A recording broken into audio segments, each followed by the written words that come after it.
I was a swimmer. It's pretty hard, I think, for an Australian kid not to have some kind of aspiration to be an Olympic swimmer. And I was no exception to that. When I was, competing, I was an okay swimmer. I was like, well, I wasn't ever going to be an Olympic swimmer. But, when you're out at swim squad on a Friday night and you're winning all your heats, you're like, come on, we can do this, There's like 5 other kids you're competing against, but still, you just want it, you want to do it. And I reckon some of that definitely like flowed through into snowboarding in the future. But when I was young, I really wanted to be an Olympic swimmer. First time I started thinking about the Olympics, I was probably around 18. I knew mostly what I had to do to qualify. And at that stage, I just finished high school. So I was like, well, might as well give it a proper crack, And I took my life savings, which was pretty measly, and took some help from my family as well to get me to overseas where I needed to be to compete. Spent everything I had, and I was like, whatever, we'll give it a crack this year. If it doesn't work out, then we'll go back to doing something else. But luckily for me, it worked out. 2018 to 2022 was a bit of a blur, but I would not say it was because I wasn't taking it seriously or I felt like it was a holiday or anything. The real reason, I believe, is because as a young adult, traveling so much and being away from home for such long periods of time, the people I was around, it was all quite overwhelming. I was all of a sudden around all these people that I'd known on TV for like years, and they're inviting me to, go hang out at a cafe or this and that. And it's just casual. For me, it's not casual. It doesn't feel casual, It's like far out. I got to impress these people and, make them like me and all of this stuff. And it just happened so fast because I went from saying, what the hell, we'll give it a crack, see if it works out, and then it worked out, and then it worked out, and then it kept working out. And I never really had time to look back on what had happened until 2020 when I blew my ACL during COVID. And then I stopped, I slowed down, and probably from that year on, everything started to click into place a bit more. Everything slowed down, everything became more intentional. I'm sure as many young adults can attest to, turning 25 is a milestone. And for me, it was just post 2022 Beijing Olympics. And I sat down with my sport advisor and we were like, well, what do you want? What do you want to get out of it? You're not getting younger. As harsh as that sounds, I'm not getting younger.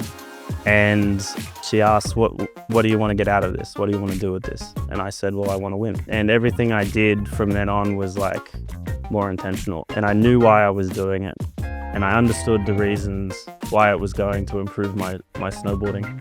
And for me as an individual, me as an athlete, that understanding was very important for my motivation levels, as well as my commitment. I believe, at least, that I'm the fittest, strongest, best snowboarder I've ever been. Treating training like a job is a bit of a touchy subject for some people. Some people say, we don't want to treat it like a job, we love it, work sucks. You know what I mean? I've always grown up working in some kind of fashion or another, whether it was for the family business or whatever. I always enjoyed it to some degree. And I feel like when you treat it like a job, you turn up and you get the job done. When you treat it like, oh, it's fun, which some people it works for. For me personally, it doesn't work. I need to turn up, I need to know this is what I have to do today, get the job done, get out, come back the next day, do it all again. So, best job in the world as far as I'm concerned. Well, at 18 months old, I can't say I had too much choice of my daily activities. So I imagine they just got me out of bed one day, strapped a board to my feet and let me go down the mountain. Just tried to make sure I wasn't falling over. I do vividly remember though, not being able to hold the rope toe. So trying to get to the top of the mountain, my dad would have to like pick me up, put me in his arms, and then he'd carry me up and let me go. I never really had aspirations to become a professional athlete like I am now. In saying that, I did always love it. I really loved it. And I always loved competing. And at some point, I guess the puzzle pieces fell into place and I got opportunities that, I'm very grateful for. And throughout that time, I became more and more competitive and I became more and more invested in wanting to do well. And eventually it just took off and here I am. I'd say as a young kid, not having so much pressure on me definitely helped. Obviously, I put pressure on myself when I was competing like at inner schools or other small events like that, local events, because I wanted to do well for myself. But regardless of that, I never looked at snowboarding as something I was going to do forever. I never really thought about what I was going to do forever anyway. I always loved the physicality of Boardercross, but I also loved the finality of it as well, because slopestyle is a judge sport, which means, you know, if you turn up to an event, you do a good run, the judges don't like it, you might not get scored as well as you feel like you should get scored. But in Boardercross, you cross the finish line and you come first, you come first. There's no questions after that, no questions asked. The joy of flying down the mountain, that is a good question. Once you get up to speed, everything kind of falls away a bit. And all you can hear is the wind, you know?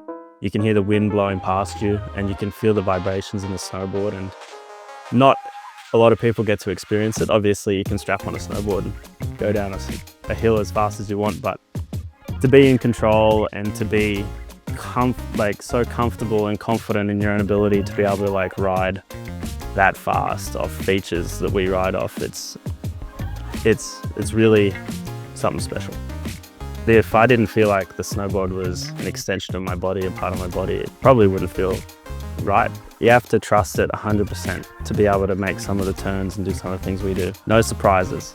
That's what I like to say. When you're going that fast, any surprise is a bad surprise. You kind of want to not necessarily prove people wrong by coming back, but you just want to, well, potentially prove people right. You know, like the people that believe in you, you come back for them as much as you come back for yourself. And pain's temporary. Sometimes, you know. I'm sure as I get older, my joints might not love me so much, but I don't know, I love it. When I think of the Olympics, I think of the pinnacle event where everyone watches. It's important to be ready for that mentally and physically, but mentally especially, because out of nowhere, all of the eyes are on you and everyone knows it. And some people crumble and some people, they step up and they make it happen. And my focus really this year is being one of those people that step up.